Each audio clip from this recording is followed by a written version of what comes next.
বন্ধুরা দেখতে পাচ্ছেন এনার কাছে চিরুনি না হওয়ার সত্ত্বে ইনি করাত দিয়ে চুল আঁচাচ্ছে।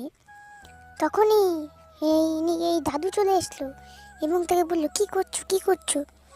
তখনই সেই ছেলেটা বলল, দাঁড়াও মা, তোমাকে আমি বানিয়ে দিচ্ছি। কিন্তু তখনই সে একটা কাঠ নিল, কাঠ দিয়ে বানানো শুরু করলো। আপনারা দেখতে থাকুন ছেলেটি কি বানাচ্ছে। সে খুব সুন্দর একটি চিরুনি বানাচ্ছে। এত সুন্দর চিরুনির জন্য আপনারা সাবস্ক্রাইব, লাইক, কমেন্ট, শেয়ার করে দিন। খুব সুন্দর বানাচ্ছে ছেলেটা, খুব সুন্দর বানাচ্ছে, দেখতে পাচ্ছেন আপনারা। করার দিয়ে কাটলো, খুব ফিনিশিং দিল, হয়ে গেছে তার বানানো। পালিশটা করে দিল। দেখুন বন্ধুরা কি বানাচ্ছে, বন্ধুরা হয়ে গেছে তার। কি সুন্দর বানিয়েছে।